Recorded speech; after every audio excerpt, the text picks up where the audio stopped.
ചെറുതായിട്ട് ഇങ്ങനെ മലയാളത്തിലെ ആദ്യത്തെ ഏലിയൻ എന്നുള്ള രീതിയിൽ തന്നെ ഒരു ഒരു പ്രൗഡ് മൂമെന്റ് ആയിരുന്നു. ആ ഒരു പദവി എനിക്ക് കിട്ടിയതിൽ വളരെയധികം സന്തോഷമുണ്ട്. പിന്നെ എക്സ്പീരിയൻസും ഭയങ്കര നന്നായിരുന്നു. അത് ഏലിയൻ ആയതുകൊണ്ട് മാത്രമല്ല, ഇവരുടെ കൂടെ വർക്ക് ചെയ്യാൻ പറ്റിയത് ആ സമയത്ത് എൻ്റെ ഒരു തുടക്ക കാലഘട്ടമായിരുന്നു. അനാർക്കലിയുടെ ശബ്ദം ഇഷ്ടപ്പെട്ട നല്ല ശബ്ദമല്ലേ പടത്തിൽ? ശരിക്കും അങ്ങനെയാണ് സൗണ്ട് പറഞ്ഞു. ഇത് അങ്ങനെയല്ല സൗണ്ട് ഒന്ന് കേൾപ്പിക്കാൻ വേണ്ടി പറയാണ്. കുറെ സന്തോഷമുണ്ട് ഇത്രയും പേരെ കാണാൻ പറ്റിയതിൽ. നമ്മുടെ ഗണേശ് സാറിനൊപ്പം ആദ്യത്തെ തിയേറ്റർ വിസിറ്റാണ്. എല്ലാവർക്കും സന്തോഷമായി എന്ന് വിചാരിക്കുന്നു. എല്ലാവരോടും പറയണം, സിനിമ ഇഷ്ടമായെങ്കിൽ കാണാനായിട്ട് പറയണം. Thank you for coming.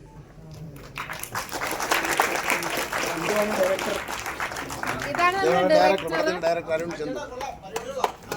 Thank you bro.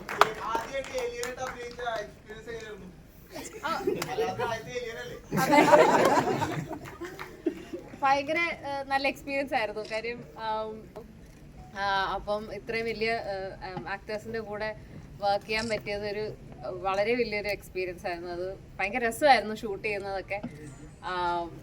പിന്നെന്താ, ഏലിയൻ ഡയലോഗൊന്നും പറയേണ്ടതൊന്നുമില്ല, അതുകൊണ്ട് മൊത്തത്തിൽ എളുപ്പമുള്ള ഒരു പരിപാടിയായിരുന്നു. ഡയലോഗ് പറഞ്ഞാൽ നന്നായി അഭിനയിച്ചിട്ടുണ്ട്. എക്സ്പ്രഷൻസ് ഉണ്ടല്ലോ, ഡയലോഗ് പറയാതെ അഭിനയിക്കാനാണ് ഏറ്റവും പ്രയാസം. ആ തുറന്നതേ ഇല്ല. പക്ഷെ എനിക്ക് ആളെ മനസ്സിലായില്ല കേട്ടോ. ഇന്ന് കണ്ടപ്പോൾ കുറെ നാൾ അന്ന് കണ്ടിട്ട് പോയതാ. ഞാൻ ആരാ മനസ്സിലായില്ല, ആരാ ഈ വേഷത്തെ ഞാൻ കണ്ടിട്ടില്ല. ആ വേഷത്തെ എനിക്ക് ഓർമ്മയുണ്ട്. പിന്നെ അജുവാണ് ഒരു ഐശ്വര്യം. ഞാൻ പറഞ്ഞു വീടിൻ്റെ ഐശ്വര്യം അജുവാണ്. അജുവിന് വരാൻ പറ്റിയില്ല. അജു ചെന്നൈയിലൊരു പടത്തിൽ അഭിനയിച്ചുകൊണ്ടിരിക്കുകയാണ്. നിങ്ങളെല്ലാവരും ഒരുമിച്ച് കണ്ടതിലും ഞങ്ങൾക്ക് ഇത്രയും പേര് ഒരുമിച്ച് സാറിനെ ഞങ്ങളെല്ലാവരും പോകുന്ന സമയത്ത് ഏറ്റവും കൂടുതൽ മിസ് ചെയ്യുന്നത് ഗണേശ് സാറിനെയാണ്. അപ്പം ഗണേശ് സാറുമായിട്ട് ആദ്യത്തെ ഒരു തിയേറ്റർ വിസിറ്റാണ്. അപ്പം നിങ്ങളെല്ലാം സാറിൻ്റെ കൂട്ടത്തിൽ കാണാൻ പറ്റിയതിൽ ഭയങ്കര സന്തോഷം. ബിക്കോസ് എല്ലാം കണ്ടിറങ്ങുന്ന സമയത്ത് എല്ലാവരും വിക്ടർ ഫാൻസ് ആകുമെന്നാണ് ഞങ്ങളുടെ വിശ്വാസം. So thank you so much. Thank you very much. Thank you.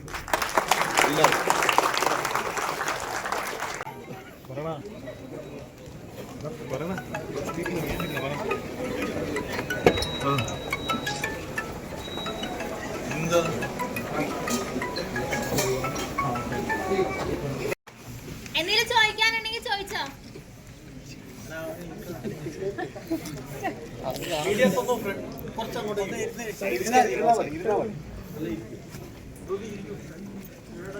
എന്തും ഗോകുലിനോട് ചോദിക്കാം.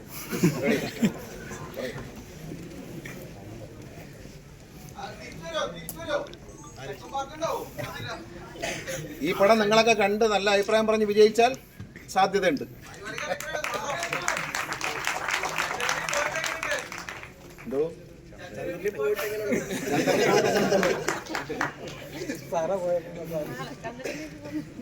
ചന്ദന്റെ നല്ല തണുപ്പായിരുന്നു.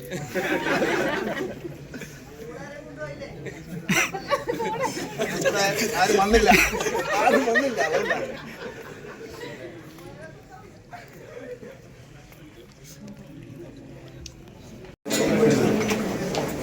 എന്റെ ഉത്തരവാദിത്വം നമുക്കില്ല.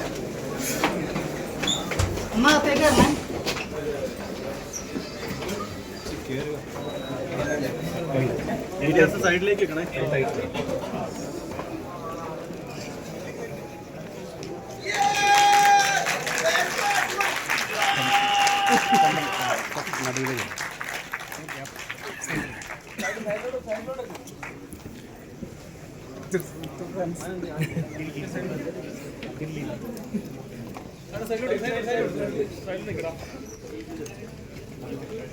എല്ലാവർക്കും സിനിമ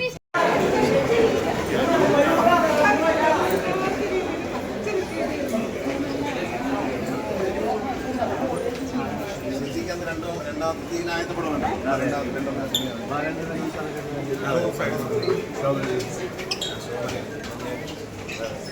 വിനീത്